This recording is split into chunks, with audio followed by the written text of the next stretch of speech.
Assalamu alaikum students. Our today topic is John Keats.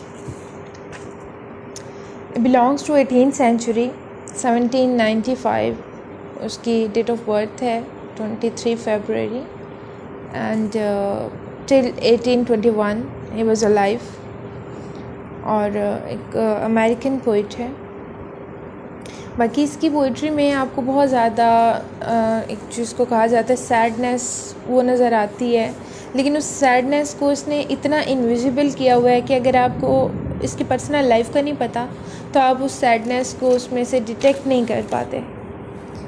अब हुआ कुछ ये था, इसका थोड़ा सा लाइफ स्केच जो है वो अगर हम देखें तो अपने इसके जो पेरेंट्स थे उनके यहाँ इतनी ज़्यादा आप कह सकते हैं कि प्रॉस्पेरिटी नहीं थी, इतने ज़्यादा रिच नहीं थे, लेकिन बहरहाल मिडिल क्लास से वो बिलोंग करते थे. तो इस तरह से जॉन की जो ज़रूरियात ज़िंदगी हैं वो पूरी होती रही. इसके बड़े भाई थे और एक उसमें थोड़ा सा इशू ये था कि इनहेरिटेंसली जो है वो एक ट्यूबरक्लोसिस जिसको टीबी कहा जाता है वो बीमारी नस्ल में जो है ना वो इनकी चलती हुई आ रही थी. पहले इसके पेरेंट्स में हुई और फिर उसके बाद बच्चों में डिलीवर हो गई और फिर जॉन कीट्स जो है वो भी सफ़र करने लगा उस बीमारी से. तो पहले तो जब बिल्कुल अपने चाइल्डहुड से निकला, जैसे स्टडीज़ कंप्लीट की तो ये सर्जन असिस्टेंट के तौर पे काम करने लगा. तो सर्जन असिस्टेंट जो है वो उसकी हॉस्पिटल में बड़ी डिमांड होती है और उसको जो है ना वो डॉक्टर से ज़्यादा उसकी वैल्यू होती है. काफ़ी ज़्यादा खैर काम करता था एज आ कैरियर. मेडिकल को इसने चूज़ किया और करता रहा, लेकिन आहिस्ता आहिस्ता इसकी जो अटेंशन है वो डाइवर्ट हो गई टुवर्ड्स पोइट्री. अब वो फिज़िशियन बनने की बजाय इसने खुद को पोइट समझना शुरू कर दिया और कहा कि उसी साइड पे जो है ना वो मुझे जाना चाहिए. लेकिन इतनी मेडिकल की जो टफ़ रूटीन थी उसमें रहते हुए पोइट्री को टाइम देना इसके लिए पॉसिबल नहीं था. तो अब अगर मेडिकल को छोड़ता तो उस टाइम में जितने भी शायर हजरात हैं उनकी कोई वैल्यू नहीं थी, ना ही उनका कोई कैरियर था, ना उनको ज़िंदगी गुजारने के लिए जो गवर्नमेंट की तरफ से कोई सैलरी दी जाती थी, यानी कि कोई फैसिलिटीज़ नहीं थी. लेकिन इसके बावजूद ये इसका शौक़ जो है वो इतना बढ़ा कि आखिरकार इसने अपने मेडिकल कैरियर को गुड बाय कह दिया और पोइट्री को एज आ कैरियर चूज़ कर लिया. और ये इसने बहुत बोल्ड स्टेप लिया अपनी लाइफ में, यानी कि ये आम आदमी के बस की बात नहीं होती कि जानते बूझते हुए जो है ना वो इस तरह से अपने एक कैरियर, एक ब्राइट फ्यूचर उसको छोड़ दे और नॉर्मल इंसानों की तरह ज़िंदगी गुजारे. और उस ज़िंदगी में भी उसे पता नहीं है कि मेरी ज़िंदगी कैसे गुजरेगी, मैं अपनी फैमिली को कैसे सपोर्ट करूँगा, ज़िंदगी की ज़रूरियात जो हैं वो कैसे पूरी करूँगा. लेकिन ये इतना बोल्ड स्टेप जो है वो उसने लिया जिसकी वजह से उसे हमेशा जो है ना वो बहुत एडमायर किया जाता है कि कितना कर्जियस पर्सन था वो, कितना हौसलामंद था कि उसने ऐसा कर लिया. क्रिटिसाइज़ भी हुआ, लोगों की तरफ से भी बड़ी तनकीद की गई कि तुमने क्या किया. बहरहाल वो अपने काम में बिज़ी रहा और वो अपने फ्रेंड से कहा करता था कि मेरा ख़्याल है कि क्योंकि उसकी ज़िंदगी में तो उसे कोई फ़ेम नहीं मिला ना, उसको बिल्कुल किसी ने कभी जो है वो समझा ही नहीं उसकी ज़िंदगी में कि वो शायर. और मोस्टली यही होता है, आदमी के मरने के बाद जो है ना वो उसकी कदर होती है. उसने जो है उसकी ज़िंदगी में अगर देखें तो मोहब्बत भी की उसने. फ़ैनी ब्राउन के नाम से एक लड़की थी जिससे वो मोहब्बत करता है और एक लेटर है उसमें बड़ा खूबसूरती और बड़ा रोमांटिक अंदाज में उसने डिक्लेयर किया हुआ है that my love has made me selfish, I can not exist without you, I am forgetful of everything but seeing you again my life seems to stop there, I see no further, you have absorbed me. कि तुम्हारे बगैर, तुम्हारी मोहब्बत ने मुझे इतना खुद गर्ज बना दिया है, इतना खुद गर्ज बना दिया है कि मैं तुम्हारे बगैर जीने का तसव्वुर ही नहीं कर सकता. हर चीज़ मैं भूल जाता हूँ जब मैं तुम्हें देखता हूँ और जब तुम्हें देखता हूँ तो मुझे लगता है मेरी ज़िंदगी बस इधर ही रुक गई है और इधर ही रुकी रहे और तुमने मुझे एब्जॉर्ब कर लिया है. मतलब इस तरह की जो है ना वो काफ़ी ज़्यादा, क्योंकि बहुत ज़्यादा उसने लेटर्स लिखे ना, तो अब सारे लेटर्स में इस तरह से जो है वो बात करता है. एक लेटर में ये भी कहता है I could die for you, कि मैं तुम्हारे लिए मर भी सकता हूँ. मतलब बहुत ही ज़्यादा जिसमें कह लें कि मोहब्बत दिखाई हुई है इसने लेटर्स में. लेकिन जो ब्राउनिंग के लेटर्स थे, जो इसकी लवर थी, जो वो इसे लिखा करती थी, वो हमें एक भी नहीं मिलता क्योंकि ये वसीयत करके गया था कि जब जैसे मेरी डेथ हो वैसे ही हर रोज़ फ़ैनी के ख़त पढ़ा करता था, लेकिन कह के गया कि जैसे मेरी डेथ हो ये सारे ख़त जो हैं वो जला दिए जाएं।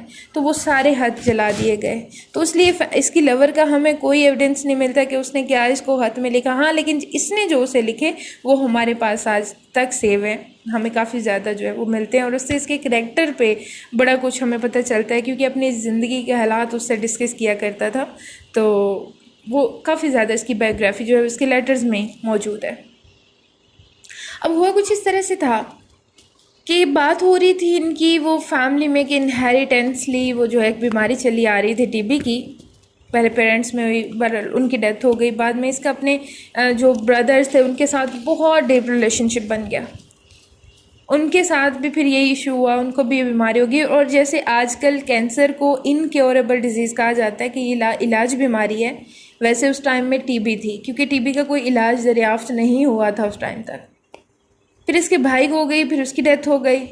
उसके बाद मेडिकली कैरियर इसने छोड़ दिया, पोइट बन गया। और जब पोइट बन गया तो जो फ़ैनी की मदर थी उसने ये कह के इसका प्रपोज़ल रिजेक्ट कर दिया कि तुम तो मेरी बेटी को भूखा मार दोगे कि अगर तुम्हारे साथ शादी की। कोई शायर बन चुका था ना, तो उसने कहा शायर क्या करेगा, 2 वक्त की रोटी भी नहीं खिला सकता मेरी बेटी को, तो मैं तो तुम्हारे साथ शादी नहीं करूँगी इसकी।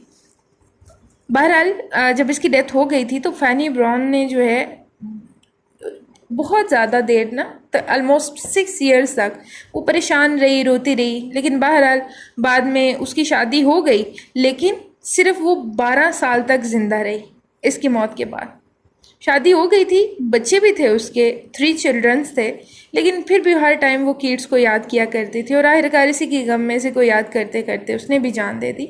लेकिन बहरहाल इनके आपस में शादी नहीं हो सकी थी। तो अब कीट्स की हम अगर बात करें तो फिर क्या हुआ कि इससे भी यही बीमारी हो गई, ट्यूबरक्लोसिस। तो अब यहाँ पे इसकी जो पोइट्री है ना, उसमें आपको एक क्वेश्चन नज़र आएगा एस्केपिज्म का। एस्केप कहा जाता है फरार को, कि इंसान जो है ना वो, या कीट्स की सिर्फ अगर बात करें कि ये ज़िंदगी की जो बिटर रियलिटीज़ हैं, जो तल हक़ाइक़ हैं, उनसे निजात चाहता है, उनसे फ़रार चाहता है। तो इसकी ज़िंदगी में देखें ऐसा ही है। माँ बाप जो है उनकी डेथ हो गई है, भाई जिसके बहुत करीब था उसकी डेथ हो गई है, इसकी लवर है उसके साथ शादी नहीं हो सकी, कैरियर इसने अपना कुर्बान कर दिया, और आखिरकार इसे भी वही बीमारी हो गई जो लाइलाज है। जैसे कि आजकल मैंने कहा ना, कैंसर समझ लें।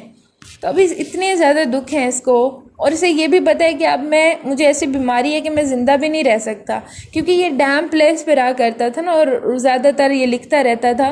तो नमी वाली जगह पे अगर रहा जाए ज़्यादा देर तक, सूरज की रोशनी में अगर नहीं निकलते, तो फिर क्या होता है, ये सांस के प्रॉब्लम्स होने लग जाते हैं, और आहिस्ता आहिस्ता ये टीबी की तरफ जो है ना साइंस बन जाते हैं। तो कहा जाता है कि जब इसकी डेथ हो रही थी ना, तो बहुत ज़्यादा मियरेबल कंडीशन थी इसकी, और जब ये होश में थोड़ी देर आता था तो वो जो नर्सेज थी ना, जो इसको उस टाइम में लुक आफ्टर कर रही थी, तो वो बताती हैं कि जैसे ही होश में आता था तो ये कहता था कि क्या मैं अभी तक ज़िंदा हूँ। मतलब ये हैरान होता था और अफसोस करता था इस बात पे कि अभी तक मैं ज़िंदा हूँ तो क्यों ज़िंदा हूँ। यानी कि वो बस अपनी तरफ से हार चुका था इस ज़िंदगी की जंग के। उसे इस दुनिया में तो कोई खुशी ही नहीं मिली, ना मोहब्बत मिली, ना पेरेंट्स मिले, ना फैमिली में जो उसके बाकी क्लोज थे वो मिले। लोग इसको बड़ी तनकीद करते रहे कि तुमने क्या किया, अपनी ज़िंदगी तबाह कर ली। और जिस प्रोफेशन के लिए इसने की, शायर बनने के लिए, इसको इसकी ज़िंदगी में वो भी एडमिट नहीं किया गया कि तुम एक अच्छे शायर हो। तो ये कहता था शायद मैं मरने के बाद मेरा नाम जो है ना वो इंग्लिश शायरी में लिया जाए। और जब इसका काम पढ़ा गया, अच्छे तरीके से देखा गया, तो आज जितने भी शायर हैं इंग्लिश पोइट्री के, जितने भी बड़े बड़े नामवर हैं, लेकिन नंबर 1 पे जॉन कीट्स है। यानी कि इतना मार्वलेस वर्क था, लेकिन इसकी ज़िंदगी में कभी इसे एडमायर नहीं किया गया। तो ये इसकी जो है वो थोड़ी सी बायोग्राफी थी, इसके हालात ज़िंदगी थे। उसके बाद इसके जो है क्वेश्चंस वो डिस्कस करते हैं।